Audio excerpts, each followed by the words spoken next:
بعظمتك وارضانتك وجنتك ومداد كلماتك استغفر الله الذي لا اله الا هو الحي القيوم واتوب اليه يا سيدي. آج 27 اگست ہے. آج کے دن 27 اگست 1947 کو ہمارے پیر طریقت حضرت ابو حنیف قدس العزیز نے اپنے آبائی وطن برمی ضلع لدھیانہ سے پاکستان کی طرف اللہ کی راہ میں پہلی ہجرت کی. ماشاءاللہ سرزمین پاک اور طالبان طریقت کے لیے خیر و برکت ہی خیر و برکت. الحمدللہ آج کے دن کی مناسبت سے سرکار کے مقالات حکمت سماعت فرمائیے. ان مقالات حکمت کی ترتیب و تدریس ہمارے پیر و مرشد حضرت ابو حنیف قدس العزیز کی محبوب ترین سیدہ ساجدہ طاہرہ مجد نساء شاہزادی انیس اختر صلی اللہ محلہ نے فرمائی، جن کے متعلق سرکار نے فرمایا بندہ اس سلسلہ عالیہ کے طالبان و عقیدت مندان کو وصیت کرتا ہے کہ اگر کسی نے اس لڑکی کی بے ادبی کی میری طریقت سے اس کا کوئی حصہ نہیں. انیس کا بے ادب میرے خیر سے معروم ہے. ایسی لڑکی نہ گھر گھر پیدا ہوگی اور نہ کسی طریقت کو نصیب ہوگی. سبحان اللہ ماشاءاللہ. کوئی بھی طلب و تمنا نہیں، نہ دینی نہ دنیاوی. اگر کوئی ہے تو یہ اور صرف یہ کہ اسے اپنے آقا و ابا حضور کی محبت و خدمت نصیب ہو. اس کی خدمات و محبت قابل دید و داد ہے اور یہی میری اور اس کی زندگی کا سرمایہ ہے. یا اللہ یہ سرمایہ حیات ملک و ملت کے لیے خیر و برکت کا موجب ہو. آمین. بسم اللہ الرحمن الرحیم. یوم ہجرت پاکستان. امن و سلامتی سے زندگی گزارنے والا بندہ کبھی ہجرت نہیں کرتا. جو بندہ زندگی سے تنگ آ جاتا ہے ہجرت کرنے پر مجبور ہو جاتا ہے. ہجرت میں 5 چیزیں بدل جاتی ہیں: وطن، پڑوس، زبان، کسب، رشتہ دار. اللہ تعالیٰ نے ہجرت کرنے والوں کی شان میں یہ فرمایا، اور جو شخص اللہ کی راہ میں اپنا گھر بار چھوڑ جائے وہ زمین میں بہت سی جگہ اور گنجائش پائے گا. اور جو شخص اللہ اور اس کے رسول صلی اللہ علیہ وسلم کی طرف ہجرت کر کے گھر سے نکل جائے پھر اسے موت آ جائے تو اس کا ثواب اللہ کے ذمہ ہو چکا. اور اللہ بہت بخشنے والا مہربان ہے. سورہ النساء آیت 100. اور جن لوگوں نے ظلم سہنے کے بعد اللہ کے لیے وطن چھوڑا ہم انہیں دنیا میں اچھا ٹھکانہ دیں گے اور آخرت کا اجر تو بہت بڑا ہے. سورہ النحل آیت 40. ہجرت کی بے شمار برکات ہوتی ہیں. جو اللہ کے لیے اللہ کی راہ میں ہجرت کرنے پہ مجبور ہوتا ہے اللہ اسے بخش دیتے ہیں. جو عقدے کبھی حل نہیں ہوتے حل فرما دیتے ہیں. ہجرت حضور اقدس صلی اللہ علیہ وسلم کی سنت ہے. ہجرت مہاجر کو گناہوں سے پاک کر دیتی ہے. ہجرت شہادت کا اولین قدم ہے. تم کیا جانو، تم کیا جانتے ہو ہجرت کیا ہوتی ہے؟ ہجرت جان کے سوا ہر شے کی قربانی ہوتی ہے۔ اگرچہ اللہ کی دنیا وسیع و عریض ہے، پھر بھی جب کسی بندے کا جینا تنگ ہو جاتا ہے، کوئی اور سبیل نظر نہیں آتی، ہجرت کرنے سے مجبور ہو جاتا ہے۔ اور یہ بندے بیچارے کی زندگی میں انتہائی پریشانی کا عالم ہوتا ہے۔ جب اسے سکھوں نے نرغے میں لے لیا اور کہا تیرے ابا ساڑھے بھائی تھے، مغلوں کے دور حکومت میں مسلمان ہوئے، اب پھر اپنے پہلے مذہب کی طرف لوٹا، ساڑھا بھائی بن کر رہ، یہی اپنے گھر میں رہ۔ یہ مبالغہ نہیں، حقیقت ہے کہ اس وقت وہ موت کی آنکھوں میں آنکھیں ڈال کر مسکرایا اور موت و حیات سے بالکل بے خطر ہو کر بولا، لا الہ الا اللہ محمد رسول اللہ۔ ہم کسی بھی طرح اپنے دین سے نہیں پھر سکتے اور کبھی نہیں پھر سکتے۔ جو کچھ بھی اللہ نے ہمارے لیے لکھا ہوا ہے ہم خندہ پیشانی سے تسلیم کریں گے۔ میرے آقا روح خدا صلی اللہ علیہ وسلم اس وقت اس امت میں کڑا وقت جاری تھا۔ ہندوستان بھر میں مسلمانوں پر ان کے اپنے ہی وطن کی سرزمین تنگ ہو گئی تھی۔ جن گلی کوچوں میں وہ پلے اور بڑے تھے، قصب و پرسی کے عالم میں، آج وہ ان سے نکلنے پہ مجبور تھے۔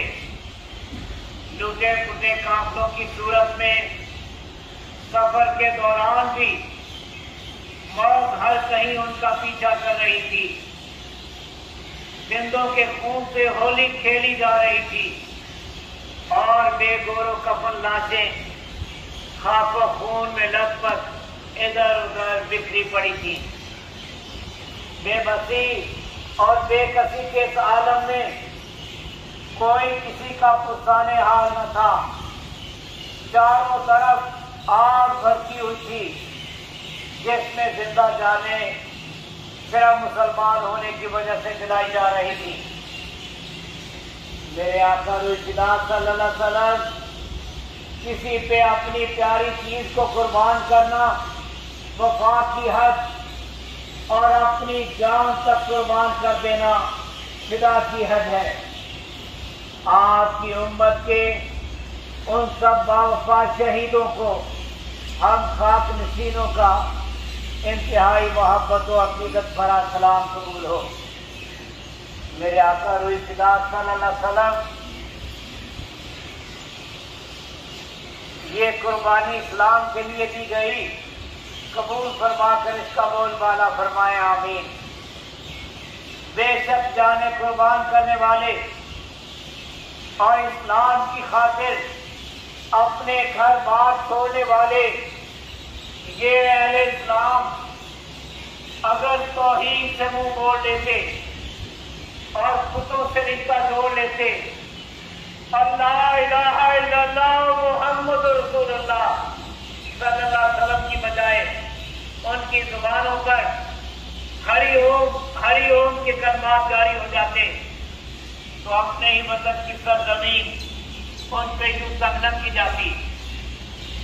مبارک ہو سب کو جو شعلوں سے ٹکرا گئے مگر ایمان کی دولت کو ہاتھ سے نہ جانے دیا، جنہوں نے مظلومیت کی موت قبول کر لی لیکن کفر کے ہاتھ میں ہاتھ نہ دیا۔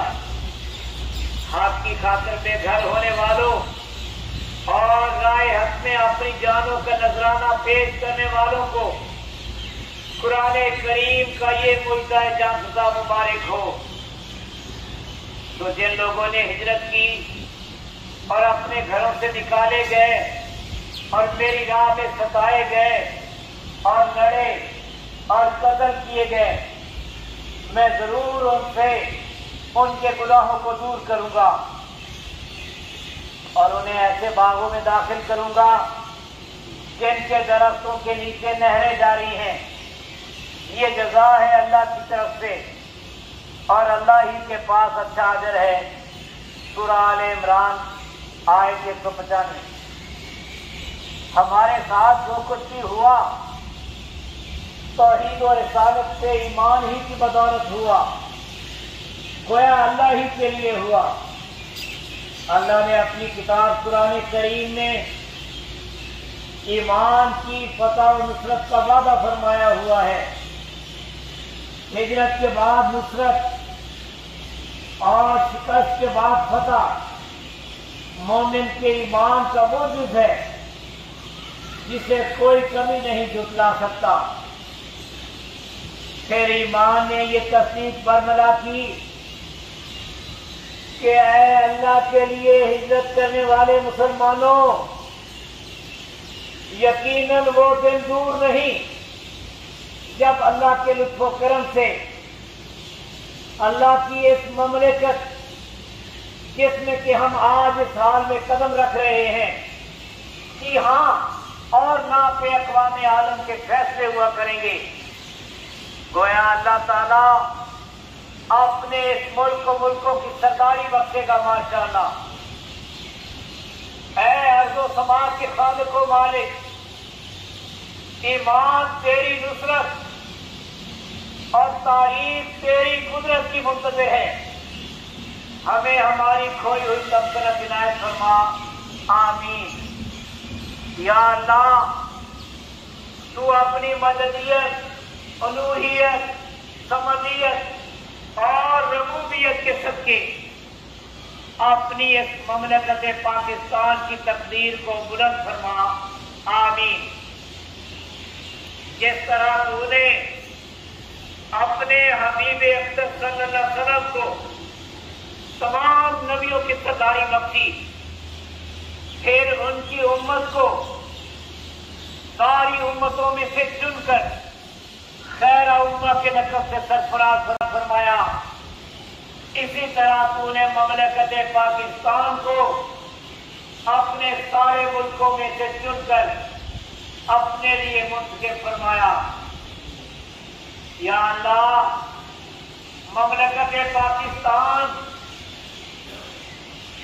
تیرے فضل و کرم کی محتاج اور تیری نصرت و حمایت کی امیدوار ہے۔ تو اپنی رحمت اپنے اس ملک پاکستان اور ہم گنہگاروں کے وطن عزیز پہ لٹا دے، یا حی یا قیوم، آمین۔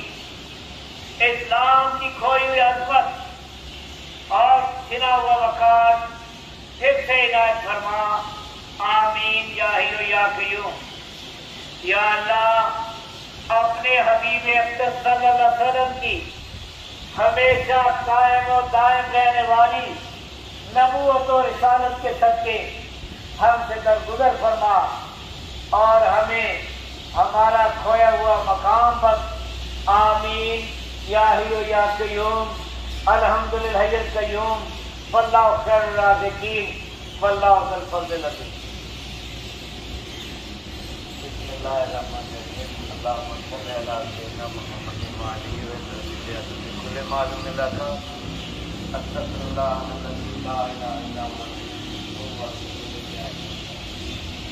اللہم انی اسألک العفو والعافیۃ، اللہم اجعل بین قلوبنا واصلح بیننا وابنا سبل السلام، ونجنا من الظلمات الى النور وجنبنا الضلال ما ظهر منها وما بطن، وبارك في اسمائنا وابصارنا وقلوبنا وازواجنا وذرياتنا وتب علينا انك انت التواب الرحيم۔ هو لله يعلم ما وجب البشر قدرة القدرة میں ہوتا ہے کرے تو یا الہی چاہے برکت کی ولایت کے صلی اللہ تعالی علیہ وسلم محمد